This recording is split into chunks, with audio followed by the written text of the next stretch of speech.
How's it going, my sweet roll bakers? Welcome back to the channel. In today's video, I'll show you how to make spiced raisin rolls. So let's go to the kitchen and get started.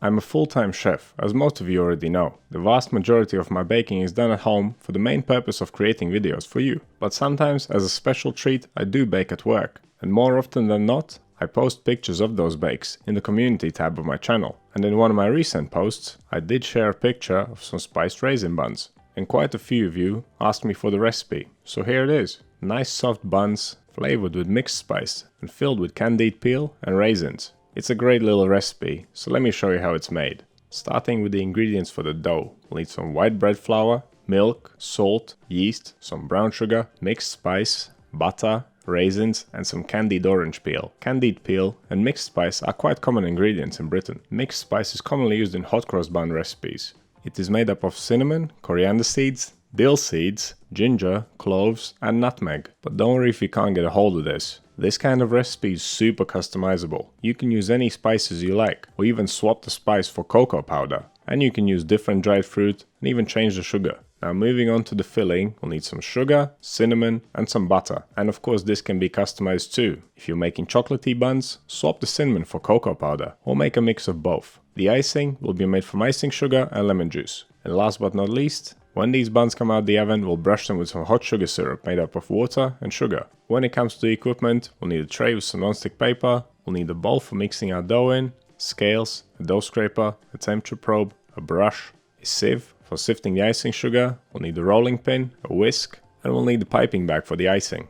But you could just drizzle it on using a spoon. If you don't have piping bags at home, don't think you have to go out and buy them just for this recipe. Okay, with all that out of the way, let's start the process. First, let's just do the easy part. We'll start by making the filling. In a small bowl, combine the sugar and the cinnamon. Give it all a good mix, and then add the softened butter. I've just kept this at room temperature so it's nice and soft, there's no need to microwave it or do anything crazy like that. Mix it until everything's nice and smooth, and keep it on the side for later. But do not refrigerate it, it will go solid. Next up, let's make the icing. Sift the icing sugar in a small bowl. To be fair, I've never come across icing sugar that is not lumpy. And if you don't have a sieve, don't worry. This will work even if the icing sugar is a little bit lumpy, just mix it for longer. Perhaps try using a fork.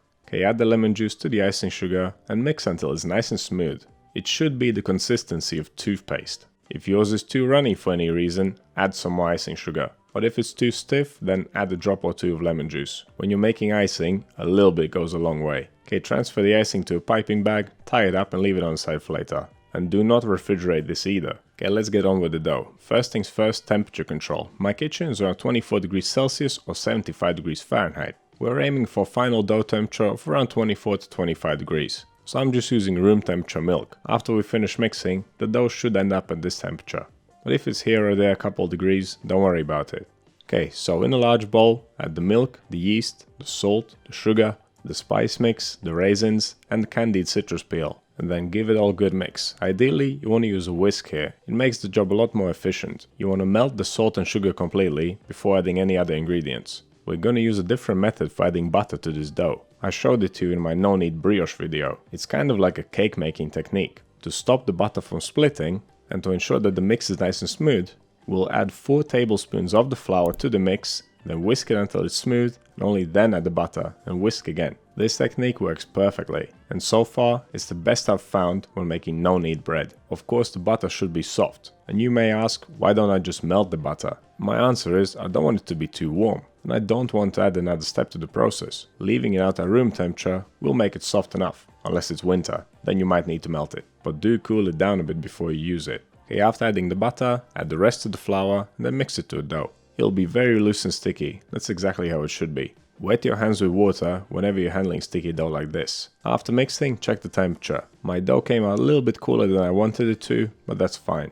If yours is at 25 degrees Celsius, leave it to ferment for 30 minutes before folding it. And of course you have to judge it by the temperature of your kitchen too. But regardless, this dough needs 2 folds. So after the first fermentation stage, place it out on the table with the smooth side down, flatten it out, fold the edge over the middle, keep going around in a circle until you reach the point where you started. Then flip it smooth side up again, tighten it against the table, back in the bowl it goes. As you can see, I did not use any flour, this dough doesn't need it. Cover it up and let it ferment for another 30 to 40 minutes and then give it another fold, exactly the same way as the first one. Once you're done, place it back into the bowl, cover it and let it ferment one more time. This dough is quite slow to rise. First, because it contains cinnamon, which slows down fermentation, and it contains a lot of sugar, which also slows down fermentation. Plus it's relatively stiff, so don't expect it to grow huge. We'll let it do that during the final proof. Okay, now it's rolling, filling and shaping time. And you've seen me do this kind of thing countless times. Roll the dough until it's nice and big, don't worry about measurements, just make sure it's more or less straight. Spread the filling all over the surface, leaving a little gap at the top. Then roll the dough up nice and tight and make it as straight as you can. Finally, wet the exposed part of dough at the top with water and use it to seal up the roll. Then place the roll on a chopping board, brush it with butter on all sides. It'll prevent the rolls from sticking to each other. And then cut the roll into as many pieces as you want. I'm gonna do 9 because I'm using a square tray, but you can do 12 if you want. I have skipped ahead of the video quite a lot, but that's because I want to talk about something else, final proofing. And as it is with the ingredients, proofing times can be adjusted to your liking. The thing with me is that my days are quite busy, and most of the time I get to mix my dough only in the evening. And as I said, this thing takes quite some time to rise.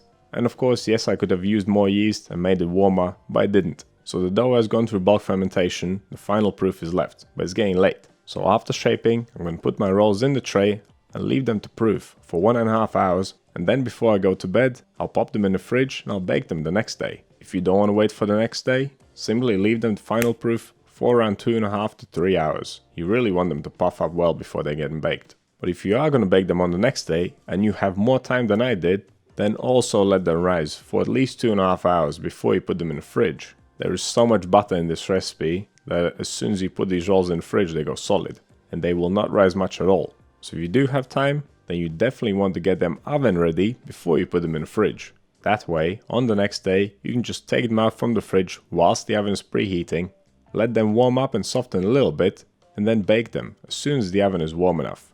Now, because my rolls didn't rise enough before I put them in the fridge, on the next day, I had to leave them out at room temperature for around 2 hours before they were oven ready. So what I'm trying to say is, there's a million different ways you can do this, and that goes for any bread recipe. You simply make it work around your schedule. Okay, back to my rolls. I left them out at room temperature for 1.5 hours. As you can see, they have started puffing up pretty well. But I've run out of time, so these bad boys are going in the fridge for around 12 to 24 hours. I left mine for 24. If you don't want to wait, just take them out after 12. So it is the next day. As you can see, they have not changed shape at all. So I'll leave them out to puff up more. Whilst they are finishing to rise, preheat the oven, 160 degrees Celsius, fan on, and that's 320 Fahrenheit. And here we go, that's more like it. Don't expect them to be huge, but they should be nice and puffy. When you poke them, they should feel quite fragile and soft. And these bad boys are definitely ready for the oven, so let's pop them in there. They'll take around 25 minutes to fully bake. And just look at that, they are puffing up beautifully. Those are gonna be some soft buns right there. Okay, just before they come out the oven, make the sugar syrup. In a small pan, combine the sugar and the water, then bring it up to a boil. And once the buns come out the oven, we'll brush them with the hot sugar syrup right away. It'll make them nice and moist, it will make them stay softer for longer, and it will give them a beautiful deep shine, completely transforming the look. But there you go, that's how you make spiced raisin buns, or whatever you want to call them. Leave them to cool down, top them with the icing, and enjoy. Now they are very soft as they are.